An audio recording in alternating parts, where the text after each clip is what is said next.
Voice. వైద్య ఆరోగ్య శాఖలో పనిచేసే 104 ఉద్యోగులకు ఏడాది కాలంగా వేతనాలు చెల్లించకపోవడంతో తీవ్ర ఇబ్బందులు ఎదుర్కొంటున్నామని అంటున్నారు. మంత్రులు, ఎమ్మెల్యేలను కలిసినా పట్టించుకోవడం లేదని అంటున్న 104 ఉద్యోగుల సంఘం జిల్లా అధ్యక్షుడు ఎండి నుస్రత్తో మా ప్రతినిధి రాజు గౌడ్ ఫేస్ టు ఫేస్. వైద్యారోగ్య శాఖలో పనిచేస్తున్న 104 ఉద్యోగులకు గత సంవత్సర కాలంగా వేతనాలు చెల్లించకపోవడంతో తీవ్ర ఇబ్బందులు ఎదుర్కొంటున్నామని వాళ్ళు ఆవేదన వ్యక్తం చేస్తున్నారు. ప్రస్తుతం మనతో మాట్లాడేందుకు 104 ఉద్యోగుల సంఘం జిల్లా అధ్యక్షుడు ఎండి నుస్రత్ ఉన్నారు. వారితో మాట్లాడి పూర్తి వివరాలు తెలుసుకునే ప్రయత్నం చేద్దాం. మేము చెప్పండి, మీరు ఎంతకాలంగా 104 ఉద్యోగుల వైద్యారోగ్య శాఖలో పనిచేస్తున్నారు? కనీసం ఇప్పటి వరకు మాకు 14 to 15 ఇయర్స్ కంప్లీట్ అయిపోయింది. మేము చేయబడి 2009 నుంచి చేస్తున్నాం ఇక్కడ. నా పేరు ఎండి నుస్రత్ మహియుద్దీన్. నేను 104లో ల్యాబ్ టెక్నీషియన్గా వర్క్ చేస్తున్నాను. 18 సంవత్సరాలు అవుతుంది, 15 to 16 ఇయర్స్ అవుతుంది. కానీ ప్రతి నెల మేము స్ట్రగుల్ చేసిన దాకా మాకు సాలరీస్ రావట్లేదు.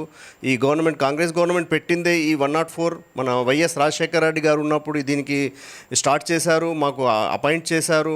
యాజ్ ఎ ల్యాబ్ టెక్నీషియన్గా మేము వ్యాన్లో ఊరు తిరిగి మేము వర్క్ చేసినాము. ఇప్పుడేమో మాకు ఫస్ట్ డిఎంఎడ్హెచ్ఓలో అటాచ్ చేశారు. దాని తర్వాత మళ్ళీ కన్వర్ట్ చేసేసి మెడికల్ కాలేజెస్ ఇచ్చేస్తారు. దానికి పోర్టల్ కావట్లేదని చెప్పి సాలరీస్ గురించి చాలా ప్రాబ్లం అవుతుంది.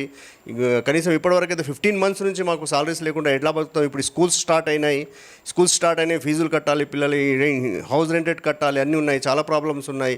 చాలాసార్లు మేము హెల్త్ మినిస్టర్ గారి దృష్టికి కూడా తీసుకెళ్ళాము. ప్రతి నెల కలుస్తూనే ఉన్నాము. మళ్ళీ హెల్త్ సెక్రటరీ తోటి కలిసాము, మళ్ళీ చాలామందితో కలిసాము. ప్రతి నెల హైదరాబాద్ వెళ్తున్నాము. మరి ఈ రోజు రేపు అనుకుంటా 15 months ఎట్లా గడిపేశారు.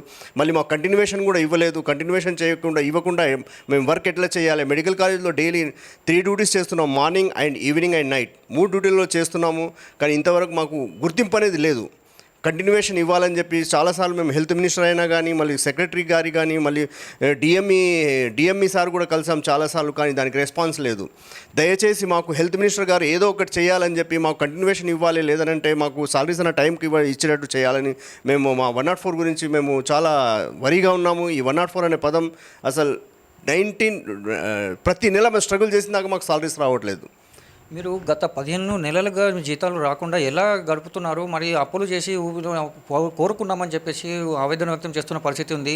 మరి మినిస్టర్లను కానీ, ఎమ్మెల్యేలను కానీ కలిసిన సందర్భంలో ఎలాంటి హామీ ఇచ్చారు? ప్రతిసారి కలిసినప్పుడు చెన్నారెడ్డి గారితో కూడా కలుస్తున్నాం. చెన్నారెడ్డి గారు ప్రజాభవన్లో కూడా స్ట్రైక్ పెట్టినాము. ప్రజాభవన్లో స్ట్రైక్ పెట్టినప్పుడు కూడా చెన్నారెడ్డి గారు మాకు హామీ ఇచ్చారు. ఏమని చెప్పానంటే, మీకు 15 to 20 డేస్లో మీ సాలరీ మీ అకౌంట్లో పడుతుందని చెప్పి. ఇంతవరకు 1 month అయిపోయింది చెన్నారెడ్డి గారితో కలిసి, కానీ ఇంతవరకు దానికి రెస్పాన్స్ లేదు. చెన్నారెడ్డి గారు చెప్పిన మాటకు మేము వచ్చి మళ్ళీ డ్యూటీలు చేసినాము, మళ్ళీ కంటిన్యూ చేస్తూనే ఉన్నాము. కానీ చెన్నారెడ్డి గారి మాటకు కూడా విలువ లేకుండా ఉంది అక్కడ. మీరు గతంలో విధులు బహిష్కరించి సమ్మె నిర్వహించిన పరిస్థితి ఉంది. అలాంటి సందర్భంలో ఎవరైనా హామీ ఇచ్చారా, అధికారులు కానీ ప్రభుత్వం కానీ? ప్రజాభవన్లో మేము చెన్నారెడ్డి గారితో కలిసాము. ఆయన హామీ ఇచ్చారు, మీకు 15-20 డేస్లో సాలరీస్ వచ్చేస్తాయని చెప్పి. ఇంతవరకు దానికి రెస్పాన్స్ లేదు. మరి ఇప్పుడు వేతనాలు చెల్లించని పక్షంలో మీరు ఎలాంటి కార్యాచరణ నిర్వహిస్తున్నారు? అదే ఈ ఫస్ట్ నుంచి మేము స్ట్రైక్కి వెళ్దామని చెప్పి ఆల్రెడీ నోటీస్ కూడా ఇచ్చాము. ఈ ఫస్ట్ నుంచి ఇచ్చేస్తాం నోటీస్. ఆల్రెడీ ఈ వచ్చే నెల 5వ తారీఖు మేము స్ట్రైక్ నోటీస్ కూడా ఇచ్చేసారు కొన్ని డిస్ట్రిక్ట్లలో. మా సంగారెడ్డిలో ఇంకా ఇవ్వలేదు. కానీ మేము చర్చించుకొని మేమంతా ఈ 5th నుంచి మేము కూడా స్ట్రైక్ వెళ్దామని చూస్తున్నాము. ఈ 5th వరకు ఒకవేళ కంటిన్యూ ఇట్లనే సాలరీస్ రాలేదని అంటే మేము కూడా స్ట్రైక్ నోటీస్ ఇద్దామని ఆలోచనలో ఉన్నాం. గత సంవత్సర కాలంగా వేతనాలు చెల్లించకపోవడంతో తాము తీవ్ర ఇబ్బందులను ఎదుర్కొంటున్నామని ఆల్రెడీ ఇది వరకు మంత్రులను కానీ, ఎమ్మెల్యేను కానీ, సెక్రటరీని కానీ కలిసినా కానీ ఎలాంటి స్పందన లేదని ఆవేదన వ్యక్తం చేస్తున్న పరిస్థితి ఉంది.